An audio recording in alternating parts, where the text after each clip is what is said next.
கர்த்தருடைய பரிசுத்த நாமத்திற்கு ஸ்தோத்திரம் உண்டாவதாக. மீகா 2ஆம் அதிகாரம் 13ஆம் வசனம். தடைகளை நீக்கி போடுகிறவர் தடைகளை நீக்கி அவர்களுக்கு முன்பாக போவார் என்று தடைகளை நீக்கி போடுகிற தேவன் மீகாவை கொண்டு தீர்க்கமாக சொல்லுகிறார். நம்முடைய வாழ்க்கையின் ஆசீர்வாதத்திற்கு தடையும் விடையும் நாம் தான். ஏனென்றால் நமக்கு விரோதமாய் சத்துரு எடுத்த ஆலோசனைகள், மனித தடைகள் எல்லாவற்றையும் தேவன் தகர்த்தெறிய போதுமானவர். நம்முடைய ஆசீர்வாதத்திற்கு, மேன்மைக்கு, உயர்வுக்கு நாமே ஒருவேளை தடையாக இருப்போமானால் தேவன் நம்மை கொண்டு ஒன்றும் செய்ய முடியாது. நம்முடைய வாழ்க்கையிலே காணப்படுகிற தடைகள் நீங்க வேண்டுமென்றால் நாம் தேவ சித்தத்திற்கு அர்ப்பணித்தவர்களாய் நிற்க வேண்டும். தேவ சத்தத்தை கேட்டவர்கள்தான், தேவ சித்தம் செய்வதற்கு நம்மை அர்ப்பணித்தவர்கள்தான். ஆனால் நம்முடைய சூழ்நிலை இந்த நாளிலே எப்படி இருக்கிறது என்று சிந்தித்து பாருங்கள். நம்முடைய வாழ்க்கையிலே தடைகள் காணப்படுமானால் நாம் இன்னும் தேவனை கிட்டிச்சேர வேண்டிய விதமாய் கிட்டிச்சேர வேண்டும். தேவனுக்கு பயப்படுகிற பயம் நம்மிடத்திலே காணப்பட வேண்டும். தெய்வ சத்தத்திற்கு செவி கொடுக்கிறவர்களாக இருக்க வேண்டும். யோனாவுடைய வாழ்க்கையை நாம் பார்க்கும் பொழுது, தேவன் நினிவேக்கு போகச் சொல்லும் பொழுது அவன் கர்த்தருடைய சமூகத்தினின்று விலகி தர்சிசுக்கு போகிறான். முடிவு சமுத்திரத்தின் நடுமையுமாகிய ஆழத்திலே அவனை தள்ளிவிட்டார்கள். பின்பு தேவனை நினைத்து இரக்கத்தை பெற்றுக்கொள்கிறான். அப்படிப்பட்ட சூழ்நிலைகளிலெல்லாம் நாம் கடந்து போவதற்கு முன்பதாக தேவனை நாம் அறிந்து கொள்ள வேண்டிய பிரகாரமாய் அறிந்து கொண்டு அவரை கிட்டிச் சேர்வதற்கு பிரயாசப்படுவோம்.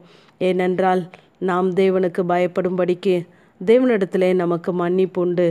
ஆகவே நம்முடைய அக்கிரமத்தை மன்னித்து நம்முடைய பாவத்தை நினையாதிருக்கிற தேவனிடத்திற்கு உங்களை விட்டு கொடுங்கள்.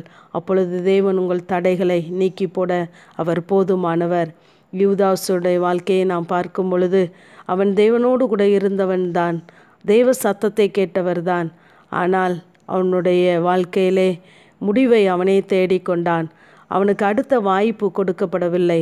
ஆனால் இன்று நமக்கோ தேவன் மன்னிப்பை வைத்திருக்கிறார். மீண்டும் தமிழிடத்திலே சேர்த்து கொள்ளுகிற நல்ல பாக்கியத்தை தேவன் நமக்கு தந்திருக்கிறார். ஆகவே தேவனை உற்று கவனித்து பாருங்கள். அனனியா சவுலை பார்க்கும் பொழுது பழைய நினைவுகளோடு தான் சவுலை பார்க்கிறார். இவன் கிறிஸ்தவர்களை அழித்தவன், சபையை துன்புறுத்தினவன் என்று. ஆனால் தேவன் சவுலை பார்க்கும் பொழுது இவன் நான் தெரிந்து கொண்ட பாத்திரம் என்று தேவன் சொல்லுகிறார். மனிதன் பார்க்கிற விதமாய் தேவன் நம்மை பார்ப்பதில்லை. ஆகவே உங்களுடைய தடைகளை தேவன் நீக்கி போட வேண்டுமென்றால் உங்களுக்கு முன்பதாக தேவன் கடந்து சென்று கோணலானவைகளை நேராக்க வேண்டுமென்றால், கரடானவைகளையெல்லாம் சமமாக்க வேண்டுமென்றால், பள்ளங்களையெல்லாம் நிரப்ப வேண்டுமென்றால் தேவனுடைய சமூகத்திலே நீங்கள் கிட்டிச் சேருகிறவர்களாயிருங்கள். தேவனிடத்திலே மன்னிப்பையும் இரக்கத்தையும் பெற்றுக்கொண்டு தேவ சமூகத்திலே உங்களை அர்ப்பணியுங்கள். பின்னானவைகளை மறந்து முன்னானவைகளை நாடி தேடுங்கள். அப்பொழுது உங்கள் வாழ்க்கையில் காணப்படுகிற எல்லா தடைகளையும் நீக்கி தேவன் உங்களுக்கு முன்பதாக கடந்து சென்று உங்கள் காரியங்களை வாய்க்க பண்ணுவார். ஆமேன். ஜெபம். பிதாவாகிய தேவனே, குமாரனாகிய இயேசு கிறிஸ்துவின் நாமத்தின் மூலமாய் உடைய சன்னிதானத்திலே வருகிறேன். நான் நினைத்தபடியே நடக்கும், நான் நிர்ணயித்தபடியே நிலை நிற்கும் என்ற வேத வார்த்தையின்படி கர்த்தாவே, உடைய பிள்ளைகளுடைய வாழ்க்கையிலே நிர்ணயித்த காரியங்கள் நடைபெறுவதற்கு தடையாய் காணப்படுகிற எல்லா தடைகளையும் இந்த நாளிலும் கர்த்தர் தூரப்படுத்துவீராக. மண்டை கெட்டி சேர்ந்த ஒவ்வொரு பிள்ளைகளுடைய வாழ்க்கையிலே காணப்படுகிற எல்லா தடைகளையும் நீக்கி பிள்ளைகளுடைய வாழ்க்கையிலே ஆசீர்வாதத்தை, உயர்வை, மேன்மையை நீர் கட்டளையிடும்படியாய் ஜெபிக்கிறேன். அவர்களுக்கு முன்பாய் கடந்து செல்கிற தேவனாகிய கர்த்தர் நீர் முன் கடந்து சென்று எல்லா வழிகளையும் ஆண்டவரே நீர் செவ்வைப்படுத்தும்படியாய் ஜெபிக்கிறேன். ஆண்டவரே உம்முடைய கரம் பிள்ளைகளோடு கூட இருந்து உயர்த்துவதாக. ஆண்டவரே உம்மிடத்திலே மன்னிப்பை பெற்றுக்கொண்ட உம்முடைய பிள்ளைகளுடைய வாழ்க்கையிலே ஆண்டவரே ஸ்தோத்திரம், பெரிய காரியங்களை நீர் செய்யும்படியாய் ஜெபிக்கிறேன். முழு இதயத்தோடு உம்மை பற்றி கொண்ட உடைய பிள்ளைகளை கைவிடாத தேவன், விட்டு கொடுக்காத தேவன். இன்னும் பிள்ளைகளை உயர்த்துங்க, மேன்மைப்படுத்துங்க.